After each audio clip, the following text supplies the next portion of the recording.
Hi there, welcome to Tiff Reads Books. I'm Tiff, I read books and then I talk to you about them. I did not realize how many times I would be restarting videos over when I started doing this. So two things real quick. We got car noises out there. We've got Squeaky Doggo over here. He doesn't like it when I talk kind of animatedly, but he's gonna have to get used to it and we've been working on it.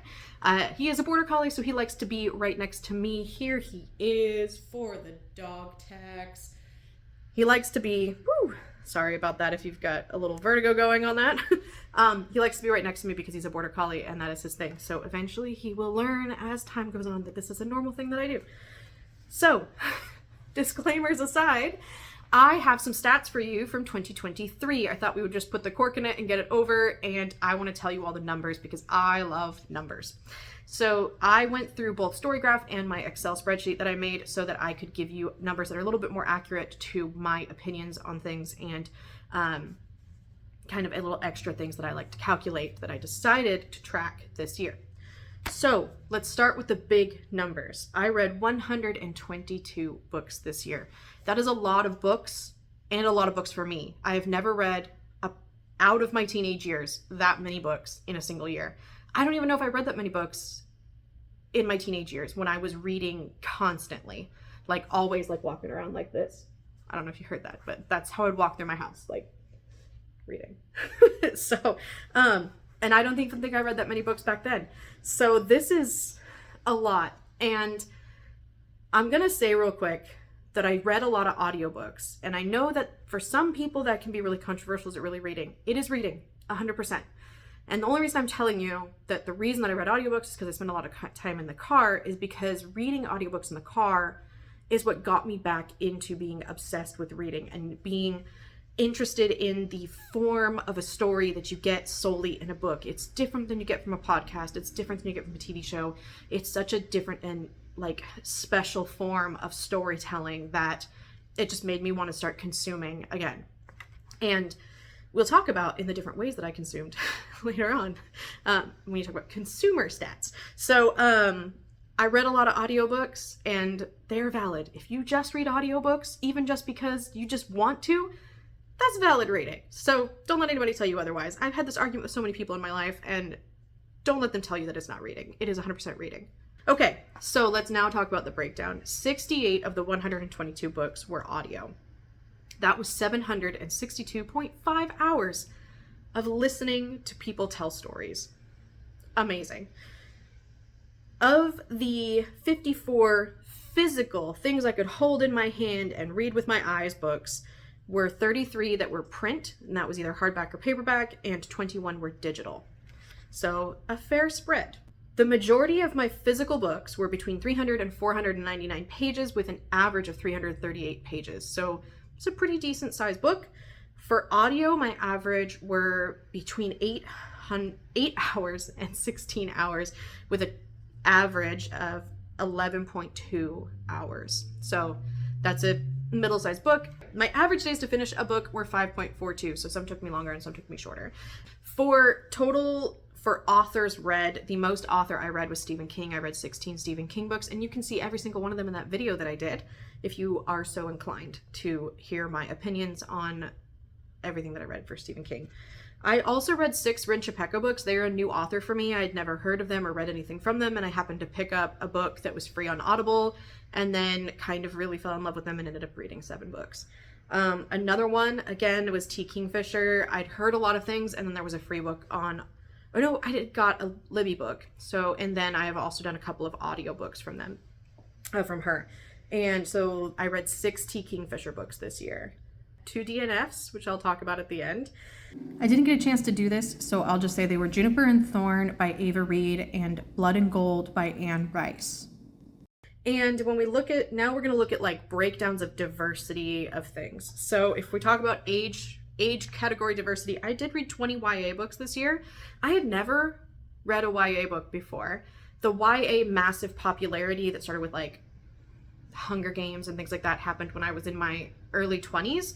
And I wasn't super interested in them because I just felt like I was past it. So now that I'm in my 30s, I'm like, let's pick it up and figure everything out. So I went back and I read a lot of new YA stuff rather than some of the older ones, but I do kind of want to look at the older ones. So I read 20 books that are categorized as YA, and I read 47 books that were part of a series, and that is a really random place to put that, but let's just put it here. All right, so now let's look at main character diversity. I did track this a little bit just because I was really curious about the types of stories I was consuming to try to figure out what types of stories that I like so that I can figure out what books I think I might like from the descriptions, that I stop picking up books that aren't for me. So I had 30 books where the main character was not a straight person, or their sexuality did not matter to the story, so it was never brought up. I read 44 books where the main character was not white. I read 8 books where the main character was either neurodivergent or physically disabled. Okay, if we look at gender diversity in my main characters, I had 67 books where the main character was a woman or a young woman. I had 43 books where they were men or young men, and I had 2 books where the main character was non-binary, 1 book where the main character was intersex, and then I had 9 books where there were multiple main characters that were either men or women. Okay, so if we talk about author diversity, and this is in terms of gender and ethnicity, and I didn't go digging too hard for this information. This was stuff that was available in their like little bios on Goodreads or Instagram or Twitter, or there was a short article about them that came up if I searched their name, just to find out a little bit about who the authors was. I'm trying to not read from authors that are super problematic, so I always want to make sure that the authors haven't done something incredibly horrible. So I read 59 books from women authors. I read 45 books from men authors, and 11 books from authors that were non-binary. I also read 3 books that had multiple authors. Those were short story collections, and one was a dual author, so where one was a man and one was a woman, and then in the other ones there was a variety of male and female authors. I read 2 books where the author was unknown, and that is because the author was writing under a pen name, and there is literally nothing about them that identifies them as an individual anywhere online. Like, apart from one of them said that they were an accountant, and that's literally all the information. Like, there's nothing about these authors online, and one of them chose a gender neutral name, and the other one chose to use initials as a name. So literally no idea anything about them at all. I read 2 books from authors that were intersex. That was one author, which is River Solomon. So I also read 34 books from non-white authors.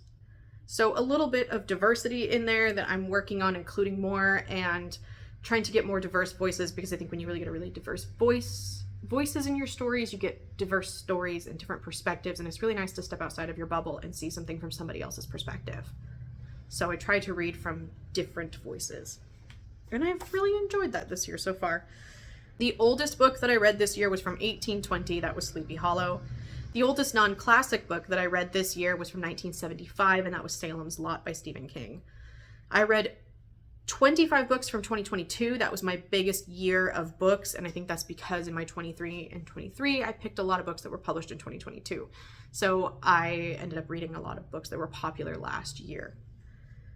If we look at where I got my books from, this is something I think is interesting, because I for a long time have been thinking about consumerism and where we get things, and trying to be a little bit more sustainable with my purchases and more thoughtful in how I go about consuming. I do 100% agree that there is no ethical consumption under capitalism. So, but I still try to be more mindful, because I don't want to be producing more waste than I need to be. Of the books that I've got, 61 of them were from Audible. I'm still up in the air about whether I want to keep my Audible account and just use Libby, but sometimes the instant gratification of just being able to find a book right away and not having to wait for a library hold is what's keeping me. So I'm working on that. But 61 books were from Audible. I purchased 28 books, and I broke down how I purchased these. So I did purchase 11 of them from a big box store, whether it was Barnes & Noble, Target, Walmart, Fred Meyer, all of which I purchased on sale. So I got 8 books from Half Price Books, 7 books that were thrifted, and 1 book I got from bookshop.org. 25 of my books were from Libby, which means those were checked out through my library and were a combination of digital and audio books. I got 5 physical books from my library. I borrowed 1, got 1 author arc and 1 NetGalley arc. So those are how my books were broke down into the sources that I got them from this year. There were also 8 books that I purchased after reading. And those are these, all of which I got, most of them I got used. Most of them I got used. 1 I think I bought new because I could not find a used copy, and I just went, or a used copy that was cheaper than the new copy.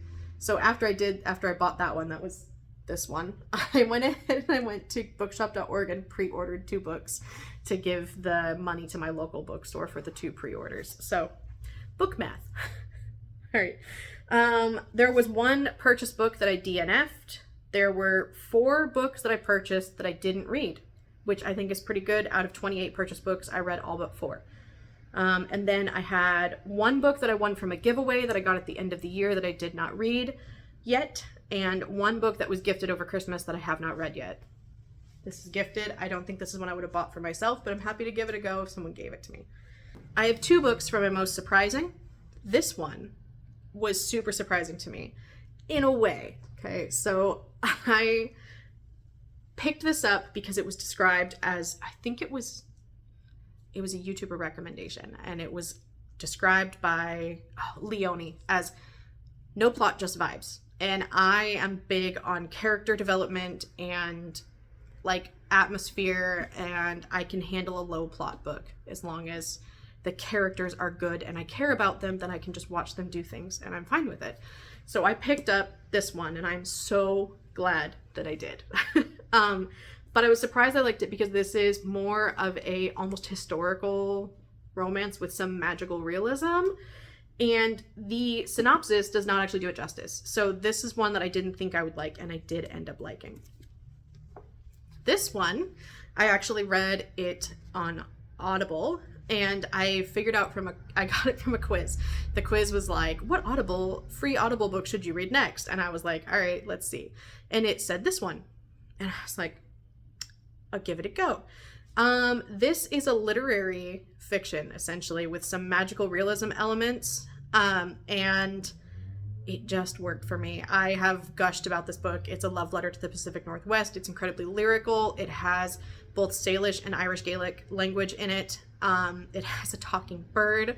It has like, just follow 2 like really cool, sweet old men for the most of it. And like, I ate this shit up. I loved it. So, but I'm not big on like literary fiction. I didn't think I would like this, and I did. Again, no plot, just vibes. And Pacific Northwest. My worst books. I really honestly just have 1, maybe 2. Because when I really think about it, I think I just have one that I just couldn't get over. And that was Iron Flame. And I honestly don't give Fourth Wing as much shade as I give Iron Flame, because Fourth Wing, I could see kind of where it was going. I could see what the author was trying to do. It was going to be a series. I was like, if it's going to be a series, maybe it'll get better. Maybe the world building get flushed out. It'll do a little bit more. It'll do what it's trying to do, but not achieving. And then I read Iron Flame. And I got put in the worst reading slump. I spent a week just not listening to anything. I struggled so hard, and it really fucked me up. It felt like it was written in incredibly rushed. It was like one of those essays where you're trying to fill out like a word count. So you put in things like, this book was this, and this book was this, and when I read this book, this was this, and you just like add in extra things. She kept repeating things. Anyway, I have a whole like 2 video vlog series of me going through it. It was the worst book I read this year. The other one is, I don't even think they're worse. They're just disappointing. I wanted them to be more, but they're not badly written. And this was badly written. I can't honestly think of other books that upset me as much as this one did. So that was my worst book of the year. And that's why I haven't done a full video, because honestly, nothing is as bad as that. And I just can't. I can't. Okay? I'm really sorry if you like this book, but this book was not for me, and I could not look past the writing style. And I know everyone says who loves it, they're like, turn your brain off and it's fine. I can't. I couldn't not get irritated with so much stuff. So, okay. Let's move on to more happy things. My favorite covers. And I just wanted to do this because I have two. I bought a physical copy of this book before I have also pre-ordered the sequel. I love this cover. I love the artwork. And let me look real quick and see who the art is by.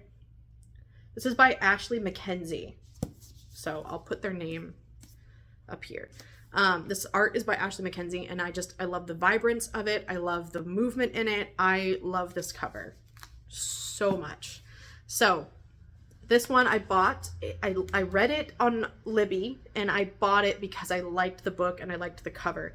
I try to not buy books unless I know for sure I'm going to like them. Other favorite cover is this one, is What Moves the Dead. And I found out that this cover is done by Christina Mrazek, and they also did the cover for The Deading, which is an arc I just finished that I really love the cover of, and I love this style of art so much. I have a couple of illustrations back there that are similar, and I have a couple illustrations upstairs that I want to hang. I just need to figure out where to hang them, that are by Caitlin Hackett, and I'll put up a picture of her artwork, and then Lauren Marks, who I absolutely love as well, and I'll put up a picture of her art as well. So this art style just speaks to me. I love it. And when I was looking at this yesterday, I also love the end pages. So I picked this one up at my thrift store for $2, and it's in perfect condition, and it's got the end papers. And I did not know that T. Kingfisher did these end papers, and I was like, are you kidding me? So her other pen name is Ursula Vernon, and it said in the back of the jacket, "End papers by Ursula Vernon," and I was like, are you kidding me? I love this. It so reminds me of like Tim Burton and oh God, what is his name that does Invader Zim? It's like, what is his name? I can't remember his name right now, but everyone was obsessed with his art style when I was in high school and was trying to draw like this. And that's why I know like T. Kingfisher has to be my age. She has to be roughly my age. I've never really looked, but she has to be. Just like, what is his name? It's Jonan Vasquez. Is that right? My phone, I can't look it up. But he's gonna be at Emerald City Comic Con this year. Okay, so now that I've gushed about art, a couple more stats. I did pick up some authors that I already told you the ones I read the most of. Obviously, those are ones I'm going to keep reading from, but there are a couple other authors that I didn't mention that I do want to read more from, and that is River Solomon. Such beautiful prose and like intense like conversations, and I just fell in love with the two books that I read and do want to read more. At the end of the year, I read Alex E. Harrow's The Six Deaths of the Saint, which was part of a collection on Audible and Kindle. They're doing it where you can get the audio and the digital so you can read while you're listening. But I just listened to it, and it was the Into Shadows collection. And so I'm like, I need to read more Alex E. Harrow, because if that is a testament to their writing, I need more. John Scalzi, I did a series that was pretty okay it was a sci-fi crime procedural, and I was like, oh, I could, this author's writing style is good. His writing style is fine for me. It works. I'm interested to check out more as I'm trying to get more into sci-fi. And then Erin Morgenstern, just because I love the vibe of it. It just worked so well for me. I need more. So I plan on reading, is it Into the Starless Sea, I think? I plan on reading that one. I do want to read more books next year that are atmospheric.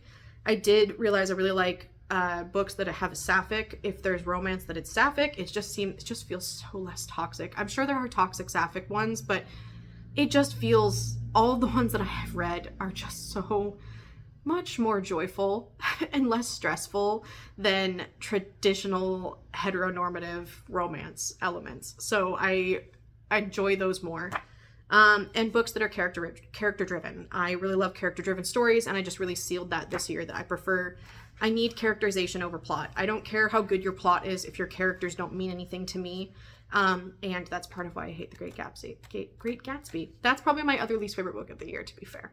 So, okay, let's talk about series. I really would like to show you my series tracker, but it is on my work computer, so I can't screen share that because I use actual Excel. I don't like Google Sheets because I just prefer Excel, and I like to be able to sort things better the way that Excel does.